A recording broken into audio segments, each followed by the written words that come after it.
நம்ம அப்படி போய் தேடி பார்க்கறது இருக்குல்ல, இதெல்லாமே நடந்திருக்கு. அதுக்கப்புறம் நான் யோசிச்சு பார்த்தேன், இதெல்லாமே வித்தியாசமா ஒண்ணு இருக்கு அப்படின்னு நம்ம தேடி போய் பார்த்த படங்கள். ஆனா சில இமேஜஸ் நமக்கு ரொம்ப ஹிட் பண்ணும்ல.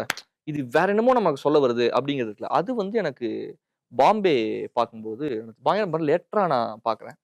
அதான் சொல்றேன். நம்ம ரிவர்ஸ்ல நான் வந்து திருடா திருடாலேருந்து மணி சாரோட இது ஆகி, அப்ப நான் கடல் தான். ஏன்னா எனக்கு இந்த தியேட்டர் சினிமா பத்தின எக்ஸ்போஷர் ரொம்ப கம்மின்னு வச்சுக்கோங்களேன். நான் ஃபர்ஸ்ட் மணிரத்னம் சாரோட படம் தியேட்டர்ல பார்க்கறது வந்து கடல் தான்.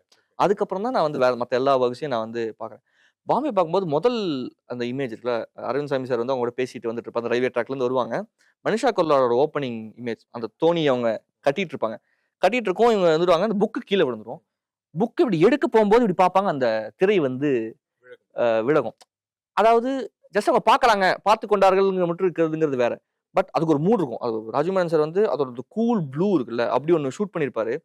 இந்த பக்கம் ஒரு ஆக்ஷன் அவங்க அத கட்டிட்டு இருக்கிறதும் சரி, எனக்கு என்ன ஒரு ஒரு ஒரு முஸ்லிம் பெண்ணு, படிக்க போற பொண்ணு, அவளோட புத்தகம் கீழ விழுந்தது, அவ எடுக்கும்போது அவ திரை விலகுது. இது என்னன்னா, இது இது என்னமோ உள்ள ஒண்ணு சொல்லுது, நம்ம ஹிட் பண்ணுதுன்னு இருக்குல்ல, அதுலருந்து வேற எதையோ நம்ம யோசிக்க ஆரம்பிக்கும். சினிமாவோட பவர் அதுதான் நான் நினைக்கிறேன். இதே இமேஜ நான் சின்ன பையனா பார்த்திருந்தேன்னா, எனக்கு முதல்ல அழகா இருக்கானா கூட தெரிஞ்சுக்கலாம். வேற எல்லாம் எனக்கு எக்ஸைட் ஆகுது. பாட்டு எங்க வருது, ஆமா. இல்ல ஜோக் எங்க வருதுன்னு எக்ஸைட் ஆகுது. இப்ப நீங்க பார்க்கும்போது இந்த இமேஜ் ஹிட் ஆகுது. இதுக்குள்ள ஏதோ ஒரு பிலாசபிய நான் தேட ஆரம்பிக்கிறேன். ஆர்ட்டோட பவர் வந்து அதுதான். அந்த பார்த்து அப்படியே பாஸ் பண்ணிட்டு ஒரு 1 மணி நேரம் நான் மைண்ட் எங்கேயோ நம்ம போயிருதுங்களே, எங்கேயோ நம்மள கூட்டிட்டு போய் கொண்டு வந்து நிப்பாட்டுறதுக்குள்ள. ஸோ ஒரு இமேஜ் இவ்வளவு ஹிட்டிங்கா இருக்குமா அப்படிங்கிறது வந்து அந்த இமேஜ் தான் வச்சுக்கங்களேன்.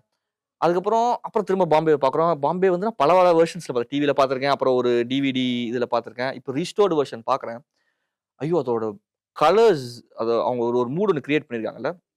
அது அப்படியே ஷிஃப்ட் ஆகும். பாம்பே போறாங்கன்னா, அது அப்படியே ஒரு வார்மர் டோனுக்கு, ஒரு ப்ரவுன் அந்த டோனுக்கு அது ஷிஃப்ட் ஆகும். அதுக்கு முன்னால வரைக்கும் அந்த ஒரு கூலா ஒண்ணு அவங்க மெயின் பண்ணியிருப்பாங்க. அதுதான் ஹவ் ஃபிலிம்ல அத அச்சீவ் பண்ணான்னு இப்போ வரைக்கும் அது பிரமிப்பா இருக்கும். பார்த்தீங்கன்னா, அது காஸ்டியூம்ஸ்லேருந்து அவங்க பண்ணியிருப்பாங்க. அரவிந்த் சாமி சார் ஃபர்ஸ்ட் நடந்து வரும்போது பார்த்தா ஒரு ரெட் டீ ஷர்ட் ஒண்ணு குடுத்திருப்பாங்க. கைண்ட் ஆஃப் ஒரு போஸ்ட் ஃபிலிம் ப்ராசஸிங்ல தான் அத அச்சீவ் பண்ணியிருப்பாங்கன்னு எனக்கு தோணுது. ஆனா, அந்த ப்ளூ கூல்னஸ் இருக்குல்ல, இப்ப அந்த உயிரே பாட்டு வரும்போது, இந்த கடல் அலைகள் அடிக்கும். அவருக்கு வந்து ஒரு white and light blue striped ஒரு டீ ஷர்ட் ஒண்ணு குடுத்திருப்பாங்க. அண்ட் இவங்களுக்கு ஒரு பிளாக் அந்த அதாவது பிளாக் பர்தால வருவாங்க. அவங்க அந்த பர்தா கழட்டினா உள்ள வந்து அந்த ப்ளூ இருக்கும். ஸோ ஃப்ரம் காஸ்டியூம்ஸ்ல இருந்து அந்த அந்த மூட எமோஷனை எலிவேட் பண்றதுக்கு ஒண்ணு செய்யறது இருக்குல்ல, பாம்பே வந்து உண்மையிலேயுமே நம்ம கலர்ஸ்க்காக திரும்ப பார்க்க வேண்டிய ஒரு மாஸ்டர் கிளாஸ்னு வச்சுக்கோங்களேன்.